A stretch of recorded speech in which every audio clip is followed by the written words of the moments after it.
저는 오늘 봉독한 말씀을 중심해서 청년 유두고를 살리다라고 하는 주제로 오늘 말씀을 드리려고 합니다. 지난 주일에 우리는 사도행전 19장 20절 말씀을 보았습니다. 이와 같이 주의 말씀이 힘이 있어 흥왕하여 주의 말씀이 힘이 있어서 흥왕하게 되었고 세력을 얻었다라고 하는 것입니다.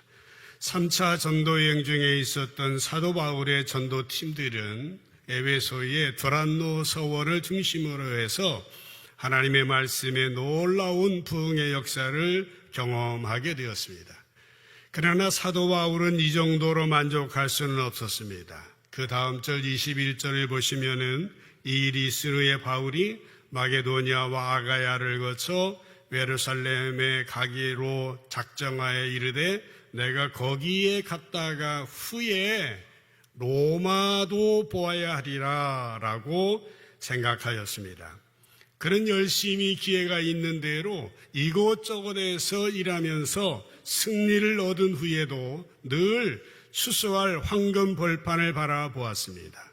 그래서 그는 결국 지상 권력의 중심부인 로마를 큰 기대감 가운데 바라보면서 앞으로 로마에 가서 복음을 전해야 되겠다라고 하는 비전을 가졌다라고 하는 것입니다. 후에 로마도 보아야 하리라. 후에 로마에 가서 복음을 전해야 되겠다라고 하는 큰 꿈과 비전을 가졌다라고 하는 것입니다. 바울이 이렇게 에베소에서 놀라운 부흥을 경험했지만은 그에게 항상 좋은 일만 있었던 것은 아닙니다. 에베소에서 은장색 디메드리오라고 하는 사람이 예수 믿는 사람들을 바울의 일행을 박해하는 사건이 일어나기도 하였습니다. 다행스럽게도 지혜로운 서기장의 연설로 군중들의 소요는 진정되게 되었고 바울의 일행은 무사할 수 있었습니다.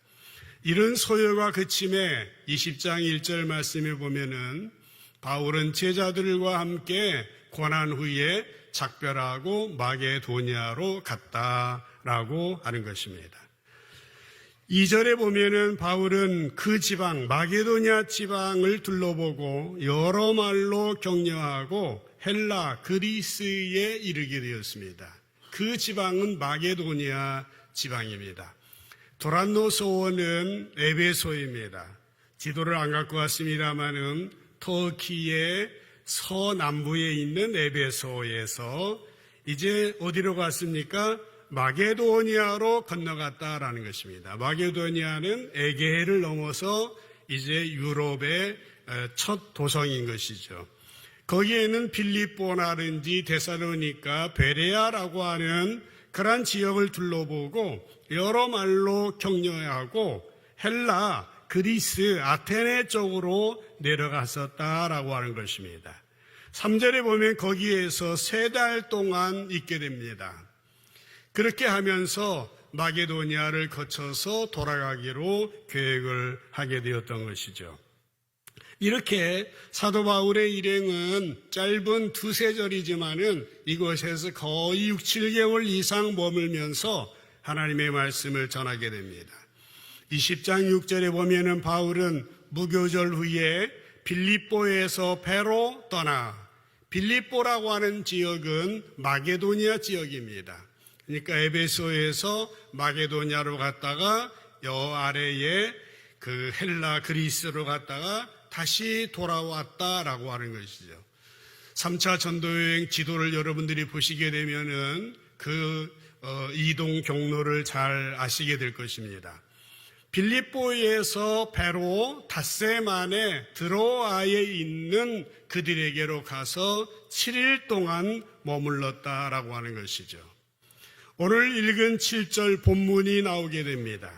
드로아에 이들이 도착을 하게 되었고 이곳에서 말씀 전하는 사역을 계속하게 됩니다. 근데 여기에 그 주간의 첫날이라고 하는 용어가 나옵니다. 주일을 말하고 있는 것이죠. 우리가 떡을 때려하여 모였는데 바울이 이튿날 드로아를 떠나려고 계획하고 있었습니다. 그래서 그 밤에 그들에게 강론을 할 때에 말을 밤중까지 계속했다라고 하는 것입니다. 그러니까 주일 저녁에 드로아의 성도들이 함께 모여 떡을 떼었고 밤중까지 계속해서 사도 바울의 설교를 듣고 있는 것입니다. 여기서 떡을 뗐다라고 하는 용어는 아주 중요한 의미를 가지고 있습니다. 그들이 예수 그리스도 안에서 한 가족이 되었다라고 하는 것을 나타내는 소중한 의식이죠. 그래서 떡은 바로 그 떡입니다. 정관사가 붙어 있습니다. 이 떡을 뗐다고 하는 것은 성만찬식을 했다라고 하는 의미이죠. 그날 저녁 사도 바울의 마음은 상당히 고무가 되었던 것 같습니다. 바울의 입장에서 내일이면 이곳을 떠나야 할 상황이었기 때문에 이곳에 있는 사람들에게 해주고 싶은 말들이 많이 있었던 것 같습니다. 자연히 그의 말은 길어질 수밖에 없었고 바울의 설교는 밤중까지 계속되었습니다. 그런데 그때 그만 그곳에서 엄청난 사건이 일어나게 됩니다. 한 사람이 죽는 일이 일어나요. 그 사람은 유두고라고 하는 사람인데요. 8절 말씀을 보시면은 우리가 모인 윗다락에 등불이 많이 켜져 있는데, 윗다락입니다. 등불이 많이 켜져 있는데 9절에 보면은 유두고라고 하는 청년이 창문에 걸터 앉아 있습니다. 그런데 깊이 졸고 있어요.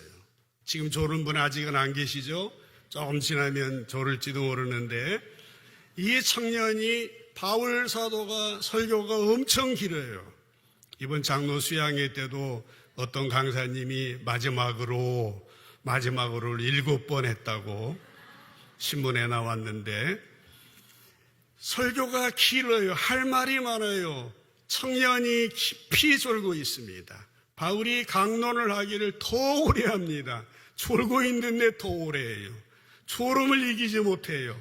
그래가지고 어떤 일이 일어납니까? 3층에서 떨어졌어요. 내려가 보니까 죽었다라고 하는 것입니다. 여러분 혹시 기절한 걸 죽었다라고 그렇게 표시했다고 생각하면 안 돼요. 우리가 볼 때에는 그렇게 쓸 수 있지만은 이것을 쓴 사람은 전문가입니다. 의사 누가가 이것을 기록한 거예요. 기절한 게 아닙니다. 죽은 거예요. 여러분 왜 이 청년이 졸은 것 같습니까? 뭐 은혜가 부족해서 사모하는 마음이 부족해서 잘 모르겠어요. 어쨌든 죽었습니다. 그곳에 등불이 많이 켜있기 때문이었다. 8절에 그렇게 나와 있는데 그래서 산소가 다 사라지고 이산화탄소가 많이 있으니까 더 졸음이 왔을 수도 있고요. 아니면 젊은 사람이니까 특별히 잠이 많을 수도 있어요. 아니면은 그날 낮에 엄청나게 많은 노동을 했을 수도 있습니다. 이렇게 한 청년이 바울의 설교를 듣다가 죽었습니다. 당연히 이 일로 인해서 바울이 말씀 전하는 일은 중단될 수밖에 없었고요. 그곳에 있던 사람들은 당황할 수밖에 없었던 것입니다. 여러분, 새파란 젊은 청년이 설교를 듣다가 떨어져 죽었다? 얼마나 불길한 징조입니까? 만일 이 소문이 밖에 퍼진다고 하면은 드로아에서 복음 전하는 일은 막히게 되어질 것입니다. 그런데요, 여기서 사도 바울은 어떻게 대처를 합니까? 10절에 보시게 되면 사도 바울은요, 조금도 당황하지 아니하고 급히 내려갔어요. 그래서 그 사람 위에 엎드렸어요. 유두고라고 하는 청년 위에 엎드립니다. 그리고 그 몸을 안아요. 그러면서 말하되 떠들지 말아라. 생명이 그에게 있다. 세 번역에는 소란 피우지 마십시오. 걱정하지 마십시오. 이 사람은 살았습니다. 라고 하는 것입니다. 사도 바울은 사람들을 안심시킨 다음에 죽은 청년을 살려내고 그 다음 11절에 보시면은 다시 위층으로 올라가서 다시 떡을 떼며 밤새도록 이야기하고 떠나갔다라고 하는 것입니다. 이것이 바로 드로아에서 일어난 일입니다. 성경은 드로아에서 바울이 한 일에 대해서 자세하게 기록하고 있지는 않아요. 그러나 우리가 알 수 있는 것은 있습니다. 사도 바울이 죽은 청년을 위해서 기도하는 모습 가운데 그 옛날 구약 성경에 엘리야 선지자나 엘리사 선지가 사역했던 그러한 모습들을 연상하게 되어지는 것입니다. 열왕기상 17장에 보면은 엘리야 선지자는 자기가 공공한 처지에 있을 때 잘 자기를 섬겨주었던 사르밧 과부의 아이가 죽었을 때에 어떻게 기도합니까? 그 아이를 다락방에 눕히고 그 위에 몸을 엎드린 채 하나님께 간절하게 기도를 합니다. 하나님, 이 아이를 살려주세요, 살려주세요, 살려주세요.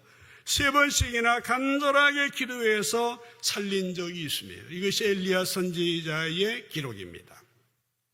열왕기하 4장에 보시면은 엘리사 선지 때도 이런 일이 일어났습니다. 수넴 여인의 아이가 죽었습니다. 이 여인은 그 엘리사의 그 선지 학교의 학생들, 예언자의 무리들을 극진하게 대접했던 여인이 수넴 여인인데요. 이 아이가 죽었어요. 엘리사 선지자는 하나님께 기도할 때에 이 아이의 몸 위에 엎드려 이 기도함으로 이 아이를 살렸다라고 하는 성경의 기록이 있습니다. 오늘 본문의 유두고라고 하는 청년을 살리기 위해서 사도 바울의 기도의 모습은 바로 이러한 예언자들의 모습을 연상하게 하는 것입니다. 사도 바울은 죽은 청년 유두고를 기도로 살렸습니다. 그 후에 바울은 마치 아무 일도 없었다는 것 듯이 다시 위층으로 올라가 떡을 떼며 날이 새기까지 말씀을 전하였습니다. 아마 이때는 조는 사람들의 졸음은 다 달아났을 겁니다. 이튿날 12절에 보면은 바울의 일행이 떠나게 되었고 사람들이 다시 살아난 청년을 데리고 가서 적지 않게 위로를 받았다라고 하는 사실인 것입니다. 이렇게 죽은 청년이 다시 살아난 지난밤의 놀라운 기적은 당시 현장에 있던 사람들에게 놀라운 은혜를 주었고 또 오늘 이 성경을 읽는 저와 여러분들, 주님을 따르는 주님의 백성들에게도 위로가 되며 하나님의 보호하심과 하나님의 격려하심의 징표가 된다라고 하는 것입니다. 사랑하는 성도 여러분, 우리가 사는 세상은 어떠한 세상입니까? 정말로 예상할 수 없는 어려운 일들이 계속 벌어지고 있습니다. 이 지구촌에 또한 나라마다 그리고 백성들, 한 개인이나 가정이나 나라 마찬가지입니다. 그러나 오늘 우리가 아무리 어렵고 힘든 상황 속에 산다 할지라도 오늘 성경 속에 청년 유두고에게 다시 기회를 주시고 다시 살려주시고 격려해 주시고 위로해 주시고 보호하시는 그 하나님을 신뢰하고 하나님을 의지하고 세임을 얻게 되어질 때에 우리의 삶도 우리의 인생도 어려움을 극복하고 승리할 수 있다는 확신을 갖게 되어지는 것입니다. 부디 기회를 다시 주시는 하나님, 우리를 다시 한번 살려주시고 위로해 주시고 격려해 주시는 하나님의 은혜가 저와 여러분에게 함께 하시기를 주님의 이름으로 간절히 축복합니다. 여러분, 유두고를 생각해 보시기 바랍니다. 그는 드로아라고 하는 도시에 살고 있었던 한 청년이었습니다. 왜 그가 졸았습니까? 낮에도 일해서 졸았는지, 젊은 사람이라 잠이 많았는지, 아니면은 은혜를 못 받는 그 사모하는 마음이 없었는지 상관없습니다. 성경에는요, 이 잠이라고 하는 것을 여러 방향으로 이해를 했습니다. 대부분이 부정적으로 이해를 했습니다마는 긍정적인 이해도 있습니다. 잘 생각하시죠? 하나님이 사랑하는 자에게 뭘 주십니까? 잠을 주십니다. 그래서 제가 설교할 때 혹시 졸음이 오면은 하나님이 나를 사랑하시는가 보다, 그렇게 생각하시고 계속 주무시기 바랍니다. 그런데 대부분 성경에 보면은 잠이나 이 졸음을 영적인 게으름의 상징으로 사용하고 있다라고 하는 것입니다. 우리가 어려운 세상에 살수록 더욱 이 영적인 잠에서 깨어나야 됩니다. 영적인 게으름에서 벗어나야 됩니다. 그래서 사도 바울은 베드로전서 4장 7절 8절에서 만물의 마지막에 가까웠으니 그러므로 너희는 정신을 차리고 근신하여 기도하라 라고 말씀하고 있습니다. 근신해서 기도하라. 새로운 대 성경에 보면은 깨어 기도하라 라고 하는 것입니다. 잠자는 자리에서, 조는 자리에서 깨어 일어나라 라고 하는 것입니다. 8절에 보면은 무엇보다도 이렇게 하면 뜨겁게 사랑할지니 사랑은 허다한 죄를 덮게 된다라고 하는 사실인 것입니다. 여러분, 우리는 분주하고 복잡한 세상에 살고 있습니다. 험악한 일들이 벌어지고 있습니다. 뒷동산에 혼자 나가지 말라는 말을 하고 있습니다. 이런 어지러운 세상에 우리가 살아가고 있는데 우리가 영적으로 깨어 있어야 됩니다. 우리 그리스도인으로 하나님의 자녀로서 이 어지러운, 이 험악한, 이 복잡한 세대 속에서 하나님이 왜 우리를 구원하여 주님의 백성으로 삼아주시고 공동체의 일원이 되게 해주셨는지 우리는 알아야 됩니다. 그러기 위해서 졸지 않아야 됩니다. 정신을 똑바로 차려야 됩니다. 깨어 근신하며 기도해야 되는 것입니다. 그러나 이것이 우리의 다짐만으로 됩니까? 생각만으로 합니까? 결단한다고 됩니까? 그래서 필요한 것이 뭐예요? 주님의 은혜가 필요한 것이고요. 성령님의 도우심이 필요하다라고 하는 것입니다. 여러분, 우리의 의식세계가 있지 않습니까? 의식세계는요, 마치 빙산의 일각과 같아요. 우리가 다짐하고 애쓰고 결단하고 노력하면 의식적으로는 새로워질 수 있어요. 그러나 작심삼일이라는 말이 말해주고 있는 것처럼 우리 의식세계, 우리의 결단이나 다짐으로는 되어지는 부분이 미미해요. 더 많은 부분이 무의식의 세계입니다. 이 무의식의 세계는 어떻게 변화가 됩니까? 빙산의 보이지 않는 이 내면의 세계를 누가 역사해야 됩니까? 성령님이 터치하시고 하나님의 은혜로 함께 해주시고 말씀의 능력으로 함께 할 때에 우리의 내면 세계에 영향을 주어서 변화를 향하여서 출발을 하게 되어지는 것입니다. 그래서 우리에게 필요한 게 뭐예요? 사모하는 마음, 열린 마음, 들리는 귀 필요한 거예요. 우리가 깨어있지 아니하면은 바로 위험에 빠지게 되는 것입니다. 한국의 전래동화 가운데 여러분들 잘 아시는 햇님과 달님이 된 오누이 이야기가 있습니다. 남편이 일찍 세상을 떠나고 어린 남매를 키우는 여인이 있었습니다. 당연히 살기 힘들었겠죠. 그러나 이 여인은 억척스럽게 날품팔이하면서 열심히 살고 있습니다. 어느 날 산 너머 마을에 부잣집에 일거리가 있어서 하루 종일 일하고 저녁 때 집으로 돌아가려고 하니까요, 그 집 주인이 떡 한 보따리를 줍니다. 아이들에게 주라고. 부인은 힘들고 무거웠지만은 아이들 먹일 욕심으로 떡덩어리를 들고 산길을 넘어 집으로 옵니다. 그런데 산모통일을 전하는데 앞에 커다란 등불 2개가 나타나요. 캄캄한 밤에. 뭘까요? 호랑이입니다. 잘 아시네요. 부인은 다리가 풀리는 느낌이었습니다. 호랑이는 배가 고프니까 보따리에 있는 떡을 달라고 떡을 주면 안 잡아먹지 이렇게 하는 겁니다.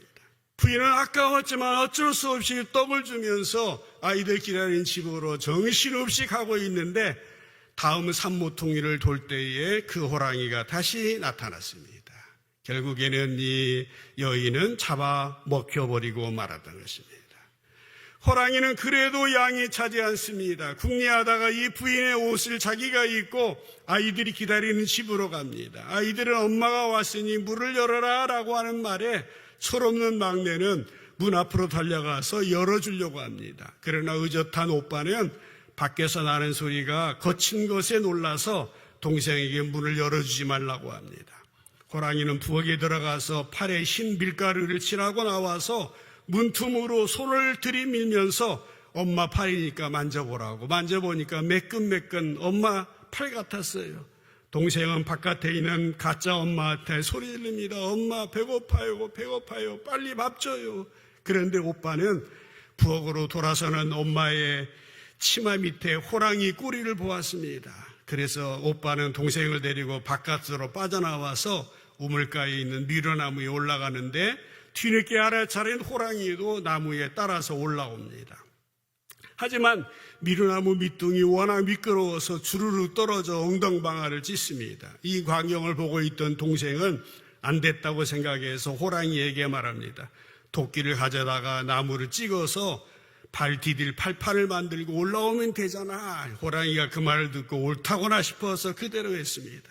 호랑이가 한 발짝 한 발씩 오누이에게로 다가오자 오빠는 다급한 마음으로 기도를 합니다. 하나님, 제발 저희들을 끌어올려 살려주세요. 저 못된 호랑이가 지금 저희들을 잡아먹으려고 하고 있어요. 하나님, 저희들이 가엾다고 생각되시면은 단단한 동아줄을 열어주시고 저희들을 죽이시려면 썩은 동아줄을 열어주세요. 그러자 하늘에서 스르르 굵고 단단한 동아줄이 내려오고 이 오누이가 그 줄에 매달릴 때 동아줄은 하늘로 끌려 올라가게 되었습니다. 호랑이가 그걸 보니까 자기도 기도하는 겁니다. 하나님 공평하신 분 아니십니까? 저에게도 동아줄을 내려주세요. 그러자 하나님은 공평하시니까 하늘에서 동아줄을 열어줍니다. 그 동아줄은 썩은 동아줄이었는데 당연히 중간에 뚝 끊어지고 말았습니다. 호랑이는 수수밭에 떨어져 죽었습니다. 그래서 수수밭에 붉은 자국이 있는 것은 그때 흘린 호랑이의 피라라고 합니다. 그때 하늘에 올라간 오누이는 나중에 해와 달이 되었다라고 하는 동화인 것입니다. 이 동화는 사실 호랑이보다 더 가혹하고 무서운 관리들에 대한 백성들의 고발이고 야유였던 것입니다. 동화이지만 대단한 의미를 가지고 있어요. 여러분, 이 동화 속에 나오는 호랑이는요, 지금 우리가 살고 있는 이 세상, 우리의 삶의 환경 속에 이곳저곳의 다양한 모습으로 나타나고 있습니다. 이 호랑이는 지금도 떡 하나 주면 안 잡아먹지 하면서 우리를 유혹하고 있습니다. 이 호랑이는 우리의 삶의 소중한 것들을 하나하나 빼앗아가려고 하고 있습니다. 우리의 삶의 소중한 믿음을 앗아가려고 하고 소망과 사랑을 빼앗아가려고 합니다. 우리의 가정을, 우리의 사랑을, 우리의 이웃 간의 정을, 수화로운 삶을 하나하나 빼앗아가려고 누리고 있습니다. 어느 때는 이 호랑이는 밀가루로 자기 정체를 숨기고 목소리까지 변조하면서까지 우리들에게 다가오고 있는 것입니다. 호랑이는 오늘도 우리들에게 네가 행복하려면 돈만 있으면 돼. 네가 행복하려면 인간관계 무시해도 돼. 네가 행복하려면 명품 브랜드의 옷을 필수야. 명품 그거 있잖아. 그 핸드백을 네 친구 가지고 있는 거 너도 있어야 된다고 유혹합니다. 우리가 돈이 없다고 말하면은 이 호랑이는 우리에게 뭐라고 말합니까? 신용카드 있잖아. 신용카드. 그거 긁으면 돼. 속삭입니다. 호랑이는 말에 그치지 않고 자기가 가진 힘을 사용합니다. 그러므로 우리는 이 시대에 어떻게 하는 것입니까? 호랑이가 하려고 하는 일은 결국 제 배를 채우기 위한다는 사실을 알아야 됩니다. 우리는 정신 차려야 됩니다. 정신 차리지 아니하고 깨어있지 아니하면 호랑이에게 잡혀먹히게 되어지는 것입니다. 그러므로 우리가 호랑이에게 잡혀먹히지 않으려면은 우리에게 어떻게 해야 됩니까? 무엇보다도 어머니의 목소리를 가려 듣는 분별력이 필요하다라고 하는 것입니다. 겉모양으로는 아무리 치장하고 편장하고 어머니를 닮았다 할지라도 그 행동을 보면서 그 말씨를 보면서 호랑이의 실체를 밝혀낼 줄 알아야 된다라고 하는 사실입니다. 우리는 성경에 나오는 유두구처럼 영혼의 잠을 자고 있으면 어려움을 당할 수밖에 없는 것입니다. 우리는 영적인 잠에서 깨어나야 된다고 하는 사실입니다. 출애굽기 33장 11절에 보면은 모세의 시종 여호수아 얘기가 나옵니다. 이스라엘을 가나안 땅으로 인도했던 위대한 지도자 모세의 수종자 여호수아 얘기입니다. 한번 보시죠. 사람이 자기 친구와 이야기한 것처럼 여호와께서는 모세와 대면하여 말씀하시며 모세는 진으로 돌아오나. 모세와 하나님과의 관계는 친구와 같은 그런 관계였어요. 그런데 거기 옆에 있었던 여호수아는 어떠합니까? 눈의 아들 젊은 청년 여호수아는 회막을 떠나지 아니했다라고 하는 것입니다. 회막은 어느 곳이에요? 하나님 만나는 곳입니다. 하나님의 임재의 상징이다라고 하는 것입니다. 그는 항상 모세의 곁에 있는 청년이었습니다. 그는 모세가 회막에 들어가서 하나님과 대면하고 말씀을 나누고 진에 들어간다 할지라도 그는 회막을 떠나지 아니하고 하나님과의 교제, 하나님과의 만남이 지속되었다라고 하는 사실이에요. 신약의 사도 바울에게 믿음의 아들 디모데가 있었습니다. 디모데후서 2장 20절에 보시면은 믿음의 아들 청년 디모데에게 권고합니다. 또한 너는 청년의 정욕을 피하고 주님을 깨끗한 마음으로 부르는 자들과 함께 뭘 따르라? 의와 믿음과 사랑과 화평을 따르라 라고 권고하고 있다라고 하는 사실입니다.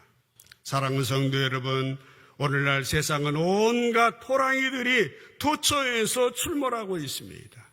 우리가 무섭다고 겁내면서 숨죽이고 숨어서 살 수는 없는 것입니다. 우리는 호랑이와 맞서야 하는 것입니다. 맞서 싸워 이길 만한 힘이 있어야 됩니다. 그래서 분별력에 대한 말씀을 드리는 거예요. 그런데 이 분별력이 어떻게 생겨나게 됩니까? 사람으로부터 오는 게 아니에요.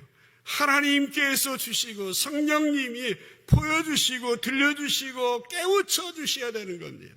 눈을 열어주시고 귀를 열어주셔야 되는 겁니다. 우리가 의식의 차원으로만 결단한다고 되는 것이 아닙니다.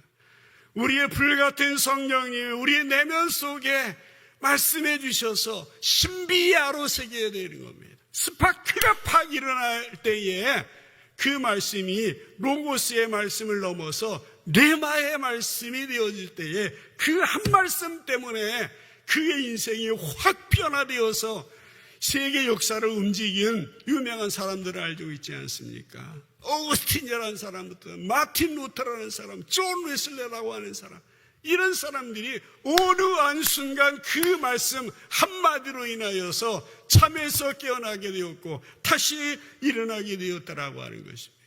사람의 힘이 아니에요. 외적인 힘이 아닌 것입니다. 내면의 힘인 것입니다. 성령님께서 여러분의 무의식의 세계에 역사해 주셔서 정말 강력한 뜨거운 스파크가 일어나게 되어질 때에 하나님은 우리를 통하여 세상에 위로를 주고 이 세상을 밝혀내며 세상 속에 사랑을 전할 수 있다라고 하는 것입니다. 불의의 태풍이 우리에게 몰려오고 시련의 풍랑이 우리에게 밀려온다 할지라도 우리 내면에 있는 믿음과 소망과 사랑의 그 등불은 결코 꺼져서는 안 되는 것입니다. 오늘 동화에서 어려운 시련을 겪었던 노노이는 하늘에 올라가서 온 세상을 비치는 해와 달이 되었습니다. 오늘 우리가 하나님의 자녀로서 이 세상에 나아갈 때에 우리의 삶의 현장은 녹록지 않습니다. 그러나 우리가 하나님을 굳게 신뢰하고 주님이 주시는 힘으로 지혜로 능력으로 나아갈 때에 어두운 세상을 환하게 비치는 하나의 소금이요 빛의 역할을 감당할 수 있다라고 하는 것입니다. 그래서 나는 할 수 없지만 내 안에 계신 주님 안에서 모든 것을 할 수 있다고 우리의 믿음의 선배들이 얼마나 이제 강조해 주고 있는 것입니까? 누가복음 7장에 보면은 어느 날 나인성에 가까이 가신 예수님의 일행은 장래 행렬과 마주치게 됩니다. 그 내용이 뭡니까? 이때에 예수님은 나인성 과부 울고 있는 어머니를 바라보면서 불쌍히 여기사 울지 말라라고 하십니다. 주님 문제 현장에 오셔서 불쌍히 여기십니다. 울지 말라고 하시면서 누가복음 7장 14절에 보시면은 가까이 가셔서 그 관에 손을 대시며 맨 자들이 서는지라 예수께서 이르시되 따라합시다. 청년아, 청년아, 내가 내게 말하노니 일어나라, 일어나라. 하나님의 성령님께서 이 시간 저와 여러분에게 주신 레마의 말씀인 줄로 믿습니다. 여러분의 내면에 이 말씀이 심겨져서 여러분이 잠자는 자리에서 일어나야 됩니다. 잠자는 자리에서 깨어나야 된다라고 하는 사실입니다. 청년아, 내가 내게 말하노니 일어나라. 때에 15절 말씀해 보니까요, 죽었던 청년이 일어나 안고 말도 하거늘 예수께서 그를 어머니에게 주시니라고 말씀하고 있는 것입니다. 사랑하는 성도 여러분, 우리는 일어나라고 명령하신 주님의 음성을 듣고 일어나야 됩니다. 더 이상 주저 있으면 안 됩니다. 지금은 자다가 깰 때가 벌써 되었다라고 말씀하고 있습니다. 오늘 이 신앙의 이 수준의 이 상태에 안주하고 있으면 안 됩니다. 우리는 깨어나야 됩니다. 일어나야 됩니다. 세상적인 가치관을 따라 살던 이전의 삶에서 벗어나서 하늘 아버지의 뜻을 따라 새로운 꿈을 꾸어야 됩니다. 분별력을 갖고 내면의 힘을 가지고 하나님의 나라 건설의 꿈을 꾸어야 된다라고 하는 사실입니다. 그냥 되지 않습니다. 우리의 노력이 필요한 것입니다. 지난 시절 우리 대한민국의 역사를 돌이켜보면은 이제 아름다운 청년들이 이 세상을 밝은 세상으로, 공의로운 세상으로, 아름다운 세상을 만들기 위하여서 민주화 운동에 자기를 바쳤습니다. 그 전 시대의 우리의 선배들은 이 나라를 잘 사는 나라로 삼기 위해서 산업화의 역군으로 헌신하였습니다. 그래서 세계적으로 우리나라는 산업화와 민주화를 동시에 이룬 자랑스러운 나라가 되었습니다. 그런데 오늘 우리나라가 어떻게 됐습니까? 반쪽아리로 완전히 쪼개져서 소가 닭 보듯 첩점이 없어요. 연결이 되어지지 않습니다. 성경에 보면은 좌우로 치우치지 말라고 하고 있어요. 근데 기독교인들까지 여기에 치우쳐져 있어요. 우리나라가 남북이 갈라진 것만 해도 마음이 아픈데, 동서가 갈라진 것도 마음이 아픈데, 이제는 세대가 갈라진 이 마음 아픈 현실을 오늘 목도하고 있다라고 하는 사실입니다. 저는 우리 기독교인들이 성경 안에는 보수의 내용도 있고 진보의 내용도 다 들어 있습니다. 성경에 보면은 좌우로 치우침이 없어요. 하나님은 사람을 만들 때도 좌우를 균형 있게 만드셨어요. 새가 저 높은 창공을 날릴 때는 두 날개로 날아가는 것이에요. 오른쪽 날개, 왼쪽 날개. 한쪽 날개 무거워서 자르면은 떨어지게 되어 있는 것입니다. 그래서 그 중심에, 건강한 중심에, 건강한 중도의 세력을 누가 가져야 되느냐? 우리 한국, 대한민국의 우리 그리스도인들이 성경을 기초로 해서 지나간 2000년 역사에 실수한 기독교의 역사가 있었지만은, 그러나 다시 한번 되돌이켜서 이제 건강한 좌우의 연결고리의 역할을 하는 사람들이 바로 저와 여러분이 되어야 한다고 하는 사실 믿게 되기를 주님의 이름으로 축복합니다. 잠자고 죽어있던 이 청년 유두보를 사도 바울은 엎드려서 간절한 마음으로 기도해서 살려내었고, 그 일로 인하여서 주위에 있는 모든 사람들에게 복음의 문이 열리게 되었고 위로를 주었다라고 한다면은 이 역할을 누가 해야 됩니까? 바로 오늘 저와 여러분들이 해야 된다라고 하는 사실입니다. 우리 모두 부름받은 성도로서 다시 살아난 청년 유두보와 같이 세상 속에 나아가서 하나님의 위로를 전하고 하나님의 격려를 정하며 하나님의 사랑을 온 누리에 전파하여 이 땅에 아름다운 세상을 만들어 나가는 주인공들 되어줄 수 있기를 주님의 이름으로 간절히 축복합니다. 기도하십시다.